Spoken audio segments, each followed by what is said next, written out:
बेटा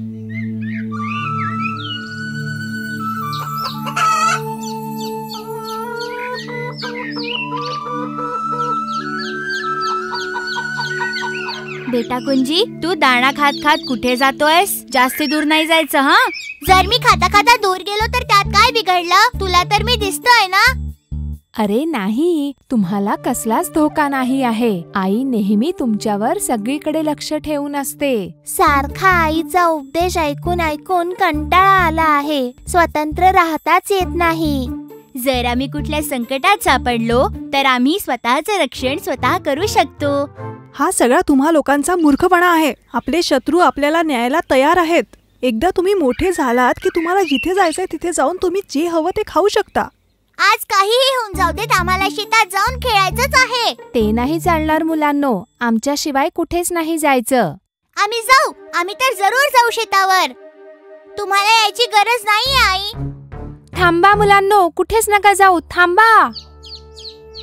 जे लोक आईचं ऐकत नाही आणि अहंकार करतात ते अनुभवातून शिकतात. आणि अजून काय म्हणू शकतो? मुलांनो, आईचं न ऐकणं धोक्याचं कारण असू शकतं. मी नाही बोलले, ती बोलली.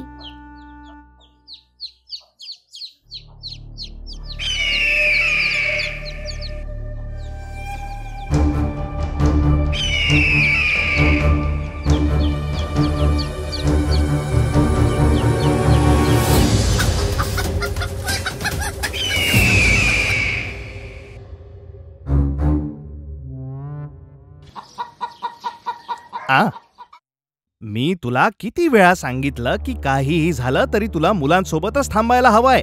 जर आम्ही वेळेत पोचलो नसतो तर त्या दुष्ट गरुडानी तर एका क्षणातच.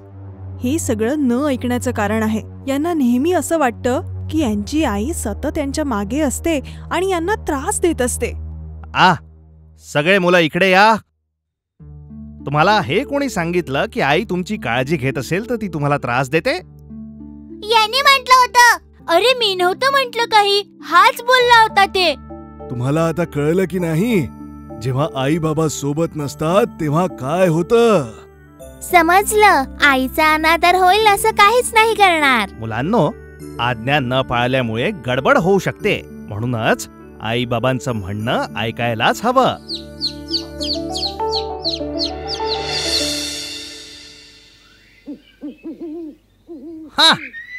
जर ते मूर्ख कोंबडे मध्ये नसते आले तर मी सगळ्या पिलांना पकडून उडून गेलो असतो. पुन्हा पुन्हा तेच करण्यात काही अर्थ नाहीये. असा समज की जे होतंय ते चांगल्यासाठीच होतंय आणि खुश राहा. आनंदी राहू. ते कोंबडे माझ्या पाठीवर बसले होते आणि माझ्या डोक्याचा चावा घेत होते. कोमन मास्टर, मी हे दुःख सहन नाही करू शकत आहे. ते दोन मजबूत कोंबडे, त्या कोंबड्यांची शक्ती आहे. तू त्या पिलांना तोपर्यंत हात लावू शकत नाही जोपर्यंत ते त्यांच्या सोबत आहेत.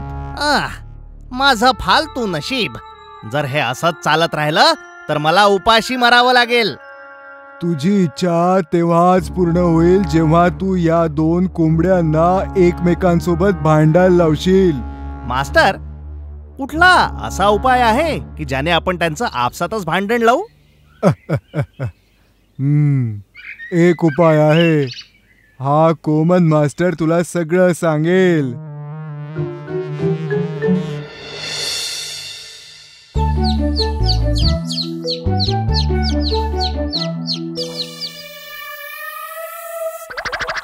तो पहा गरुड.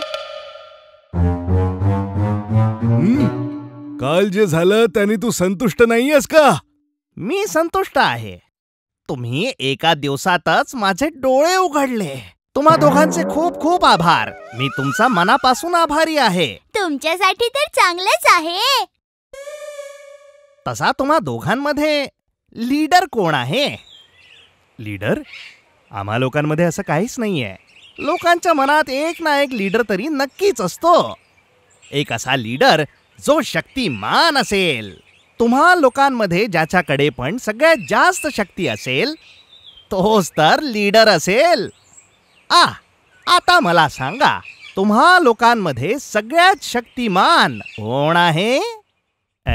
अंगवलन काका तर सगळ्यात शक्तिशाली आहे. अरे नाही, तंगवलम काका सगळ्यात शक्तिशाली आहेत. आम्ही दोघं तर समान शक्तिशाली आहोत. असं तर होऊच शकत नाही. प्रत्येक कळपात एक ना एक व्यक्ती सगळ्यात जास्त हुशार आणि शक्तिमान असतो. बघा, तुमचं आपसातच तुमच्या निर्णयावर एकमत होत नाहीये. आता तुम्ही सांगा, तुमच्यात सगळ्यात शक्तिमान व्यक्ती कोण आहे? शक्तिमान तर मीच आहे. तू खरंच? जर तुला हवंच आहे तर आपण लढू शकतो. कळूनच जाईल की शक्तिमान कोण आहे. चल आता सिद्धच करूया.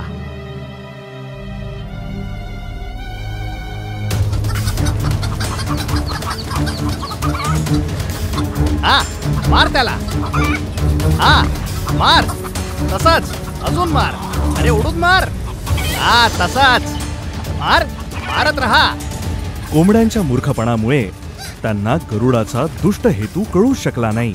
यामुळेच एकमेकांशी लढून त्यांनी स्वतःसाठी आणि लोकांसाठी एक मोठं संकट निर्माण केलं. खाऊन टाका. उडवा.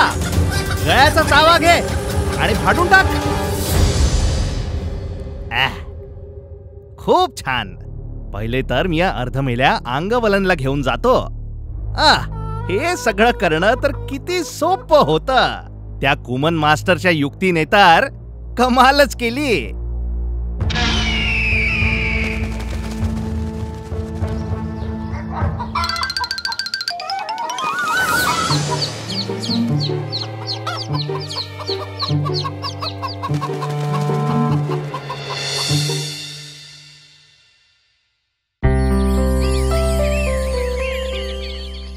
एका जंगलात एक हत्तीचा परिवार राहत होता.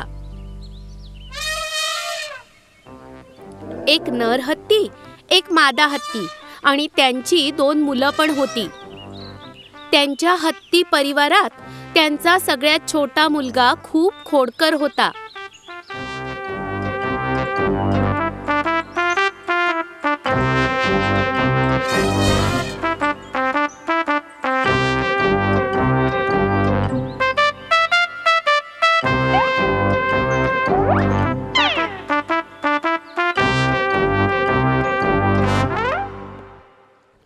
एक दिवस हत्ती परिवार जंगलातल्या नदीत आंघोळीला आला होता.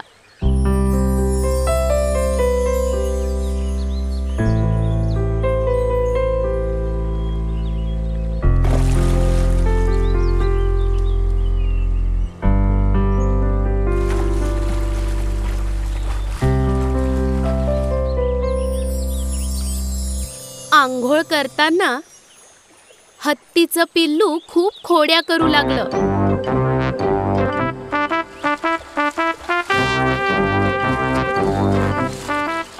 बाळा, नदीचा प्रवाह जोरात आहे. तुला सांभाळून राहावं लागेल. हो, बरोबरच आहे. आता तो जास्त खोडकर झालाय. खूप मस्ती करतोयस. शांतपणे आंघोळ कर. यावेळी नदीच्या जवळ एका झाडावर एक लहान चिमणी बसली होती. पिल्लू हत्तीच्या सगळ्या खोड्या ती छोटी चिमणी बघत होती आणि ते पाहून ती आनंदी होत होती. अरे वा, तुला खेळताना बघून छान वाटते. हत्तीच्या लहान पिल्लासोबत ती छोटी चिमणी मैत्री करू इच्छित होती.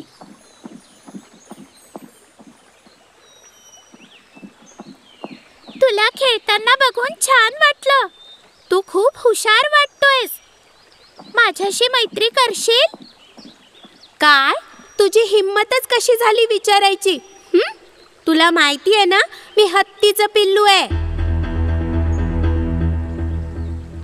या जमिनीवर सर्व प्राण्यांमध्ये सगळ्यात मोठा प्राणी आहे मी. तू एक मूर्ख पक्षी आहे. आपण मित्र नाही होऊ शकत. तू माझी बरोबरी नाहीच करू शकत. ओ, तर असं आहे. मी तर तुला प्रेमाने विचारलं होतं.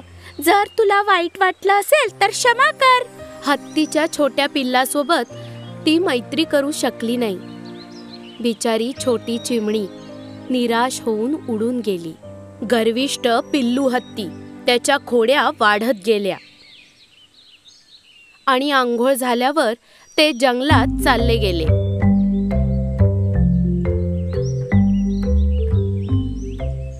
रस्त्यात छोट्या हत्तीला उसाचं शेत दिसलं आणि तो लहान हत्ती आपल्या आईबाबांपासनं लपून त्या शेतात गेला आणि काही वेळाने तो शेतात लपला. त्या तिन्ही लोकांना हे माहिती नव्हतं, त्यामुळे ते जंगलात पुढे निघून गेले आणि तो छोटा हत्ती शेतात जाऊन ऊस खाऊ लागला. अरे वा, हे किती गोड आहे. अरे वा, मी किती भाग्यवान आहे की मी इथे आलोय. शेतात लागलेल्या त्या ऊसाच्या रोपट्यांना त्याने एक एक करून तोडलं आणि त्यातले काही ऊस खाऊन टाकले.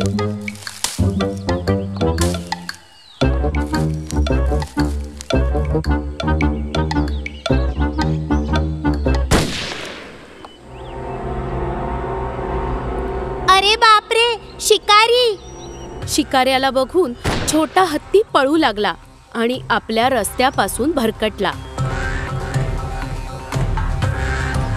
अरे, मला वाचवा, वाचवा, मला वाचवा. अरे रे, तो खूप ओरडला आणि रडायला लागला. एक हत्तीचं पिल्लू जे हरवलंय ते कुठे दुसरीकडे पोहोचलं.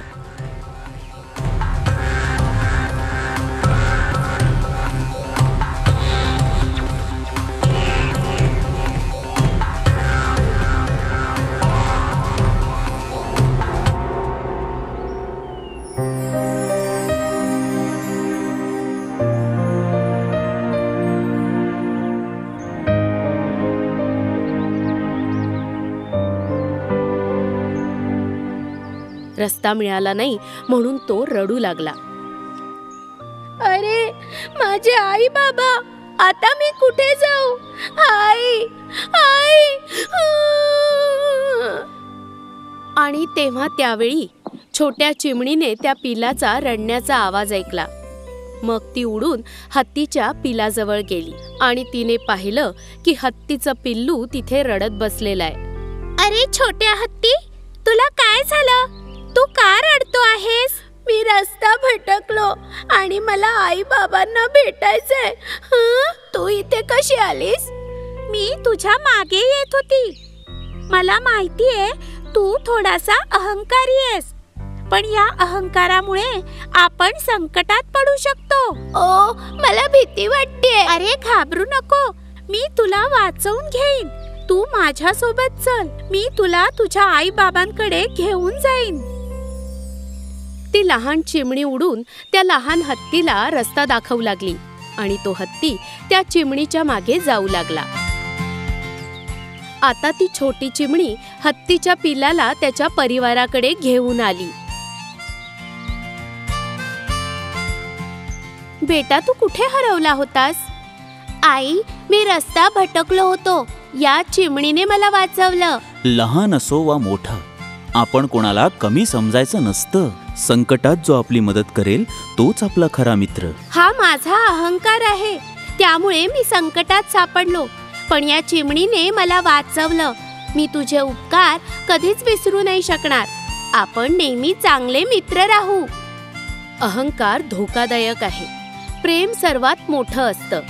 जे प्रेमात आहेत ते एकमेकांसोबत जुळू शकतात.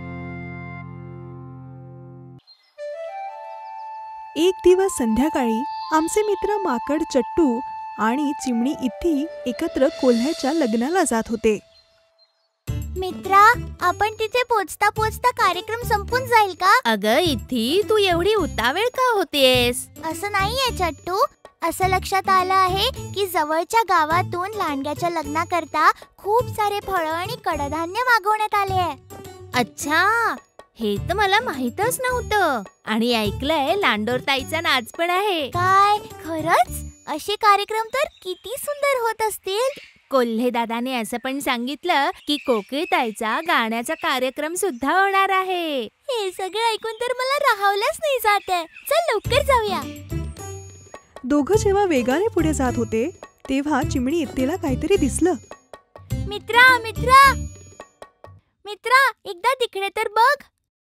तो बहुतेक आपला चिकूच आहे ना? हो हो, तोच आहे. त्याने बघितलं तर अडकून जाऊ. चल निघूयात.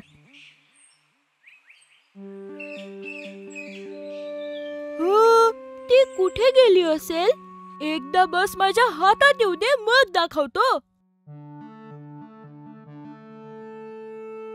अरे बंदर दादा, इकडे येतोस का? तू इकडे येऊ शकतोस का? मला तुला काही विचारायचंय. तुला बोलवणारा मी चिकू.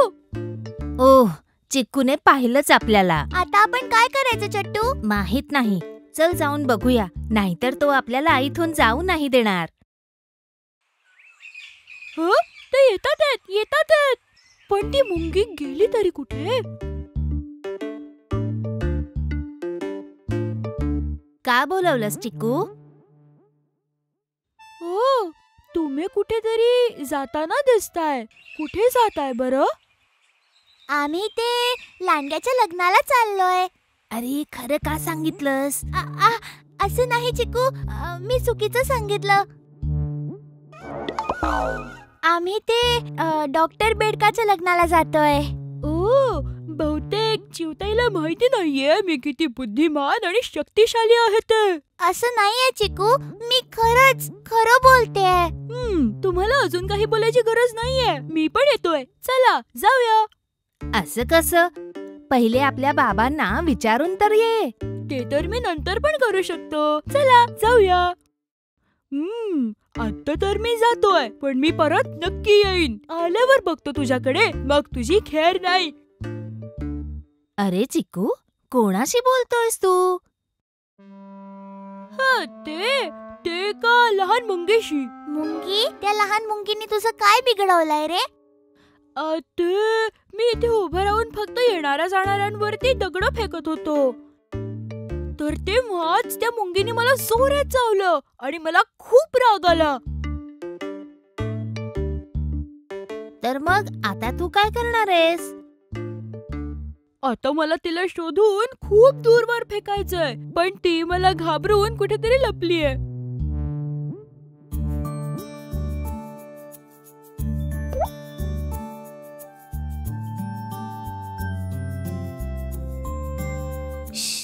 काही बोलू नकोस. हो, नक्की. चल आपण जाऊया.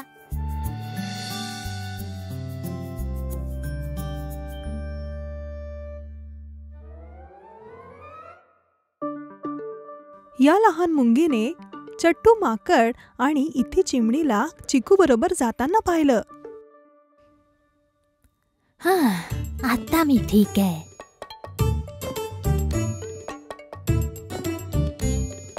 तुम्हाला माहितीये का, मी खूप शक्तिशाली आहे. हो, आम्हाला माहिती आहे. तुम्हाला कसं कळलं? तुम्हाला कोणी सांगितलं? तूच तर आम्हाला सांगितलं ना चिक्कू आत्ताच. पण मला असं वाटतंय की तुमचा माझ्यावर विश्वास नाहीये. थांबा, मी आत्ताच दाखवतो. काहीच गरज नाही. तुम्ही असं कसं बोलू शकता? मी जे म्हणतोय त्यावर तुम्हाला विश्वास बसायलाच हवा, नाहीतर मला खूप राग येईल.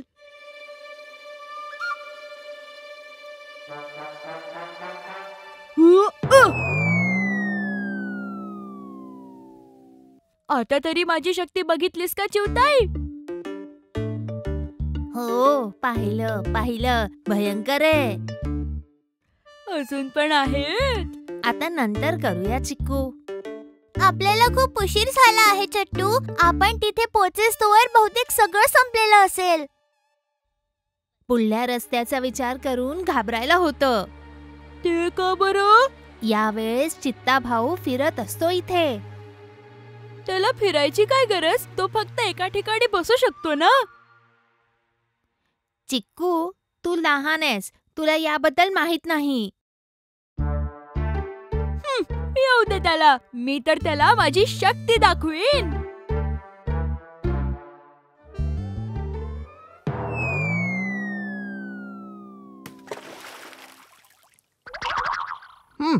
मी काय फुटबॉल आहे जो कोणी येणारा जाणारा मला लात मारून निघून जाईल? ठीक आहे, आता तलावात पडलोच आहे तर आंघोळच करून घेतो.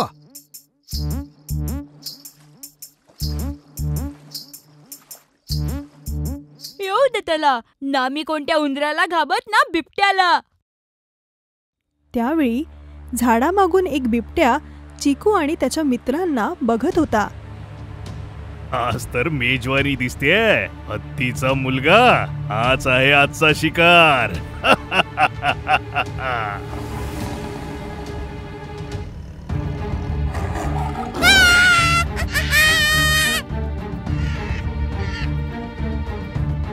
अरे चित्ताला, लवकर या, लवकर या. अरे असा ओरडशील तर जे जागे आहेत फक्त तेच तपळतील. अरे हो, बरोबर आहे. माझी पण झोप उडवली. आता जर मी उठलीच आहे तर मी पण पळून जाते. असं नाही की मी त्याला घाबरते, पण तरी निघतेच. प्लीज मला मारू नको. नाही, मी तर बस तुला खाणार आहे, बाकी काही नाही. मी निर्दोष आहे. हो, मी पण तर आहे, जेव्हा मी झोपलेला असतो. प्लीज मला फक्त एकदा जाऊ दे. तुला हवंय तर एक संधी देतो. कसली संधी? बघ बेटा, मी तुला माझ्या नखांनी मारू की दातांनी वार करू, किंवा मग ती काठीच ठीक राहील? ती काठी ठीक राहील. ठीक आहे.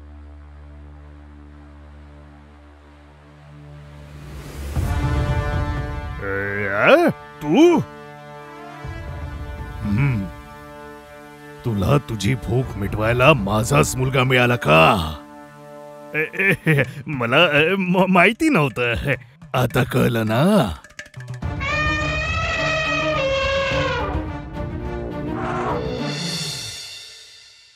चिकू, तुला निघायच्या आधी मला सांगायला हवं होतं. जर इथी चिमणी नसती आली आणि मला नसतं सांगितलं तर काय झालं असतं? तू छोटा आहेस चिकू, त्यांच्यासारखा नाहीस. तुला हे कळायला हवं. चल आता मला सांग, तुला कुठे जायचं आहे? तुला मी घेऊन जाणार.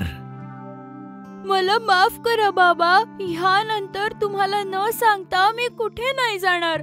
ठीक आहे, चल आता माझ्यासोबत. यानंतर कुठे जायचं असेल तर मला सांगून जायचं. हा, कळलं ना?